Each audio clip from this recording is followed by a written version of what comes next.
C'est quoi du jeudi? C'est quoi la recette du bonheur?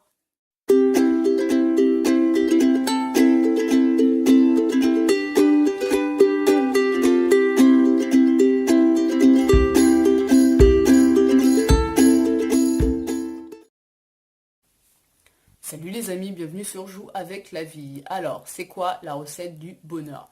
La question que je me suis posée, c'est est-ce qu'il y a une recette du bonheur déjà? Et franchement, je pense que oui, il y en a une. Et à la fois, je pense que non.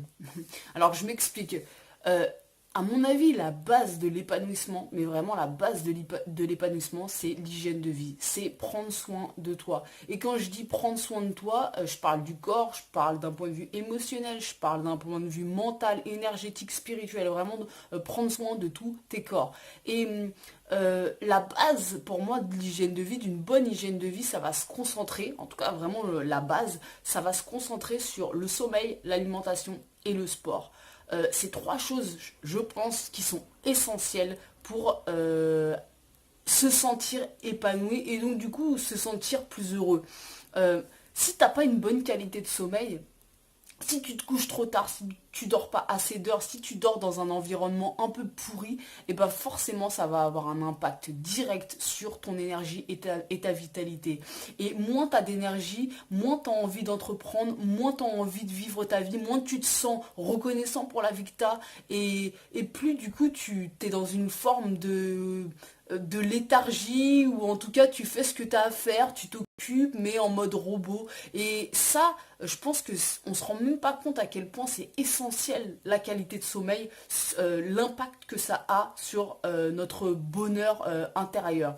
L'autre point, c'est l'alimentation. Je pense que c'est vraiment très important de se nourrir en conscience. Et quand je dis ça, c'est apprendre à se connaître, apprendre à savoir quel aliment est bon pour soi. Parce que quelque chose qui est bon pour moi, ça va pas forcément être bon pour toi et vice-versa.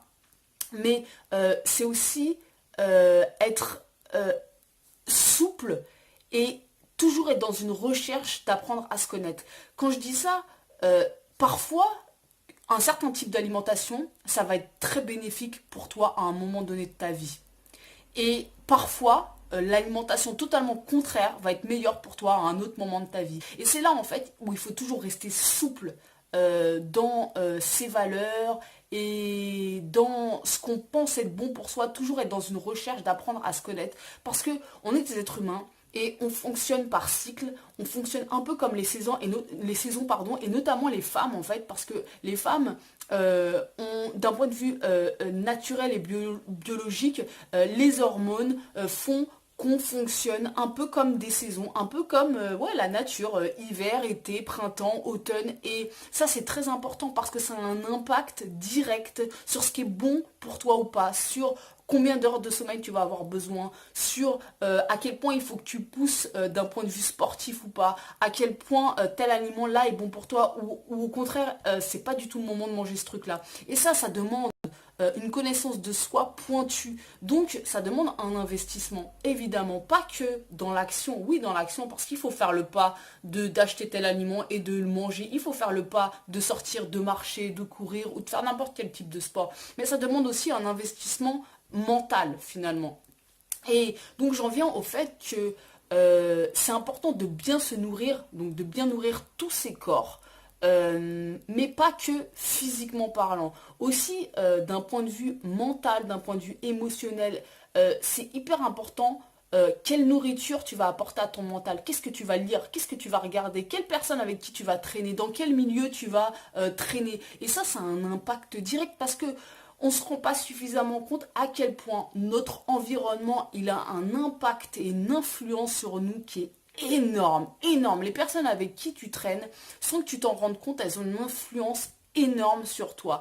Et alors, forcément, plus tu as confiance en toi, plus ton estime de toi-même, elle est solide et moins ton environnement aura d'impact sur toi. Il en a forcément. Il en a forcément. On n'est pas, je veux dire, t'es pas un être humain, je suis pas un être humain coupé de tout le reste. Donc, il y a forcément des interactions, il y a forcément une influence. D'où l'intérêt de très très bien choisir son environnement. Mais plus tu vas avoir confiance en toi, moins il y aura d'impact, c'est-à-dire plus ta lumière unique pourra briller malgré l'environnement d'une certaine façon. Mais quand tu n'as pas une confiance de toi très solide, alors là, ton environnement, les gens avec qui tu traînes, ce que tu lis, ce que tu regardes, ça a directement une influence sur toi. Et c'est pas un problème en fait, à partir du moment où tu t'en rends compte.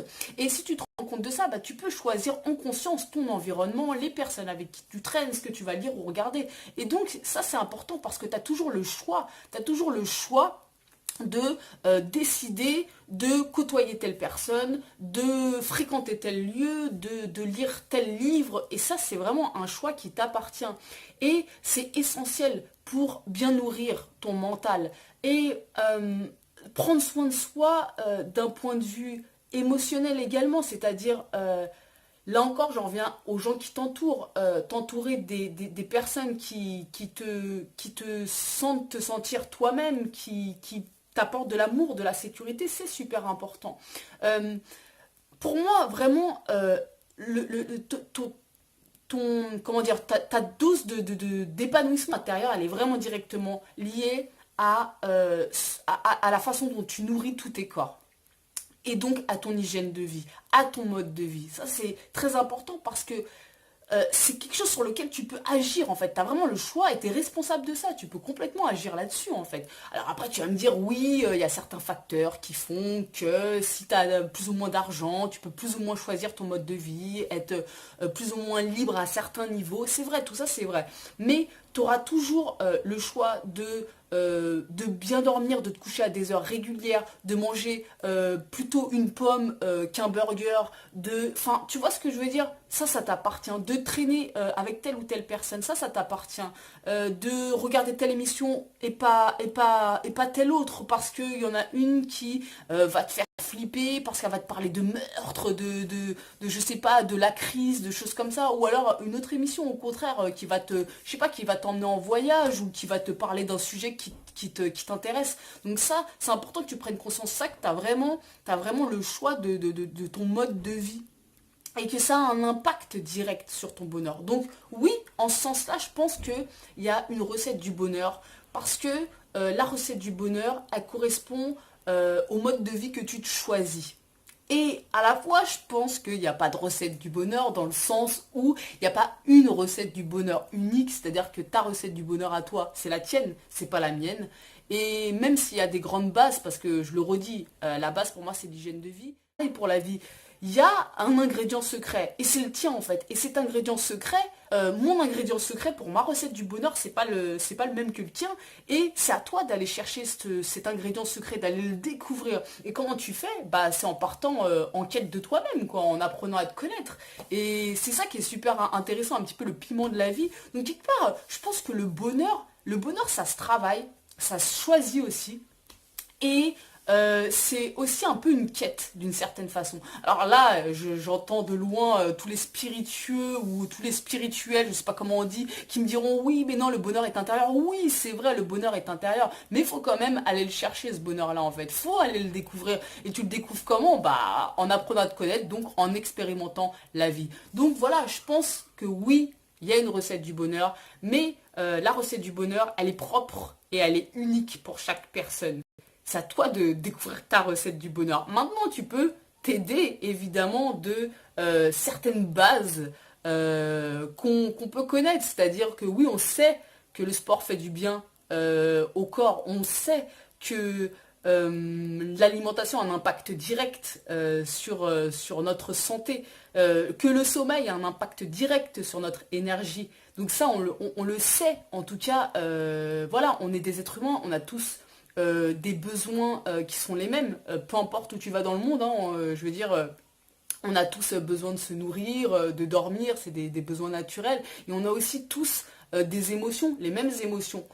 Donc à partir de là, forcément, il y a des choses qui peuvent s'appliquer à tout le monde. Mais il y a ce truc-là, voilà, il y a ta couleur unique qui fait que bah il y a un truc qu'il n'y a que toi qui peux le découvrir.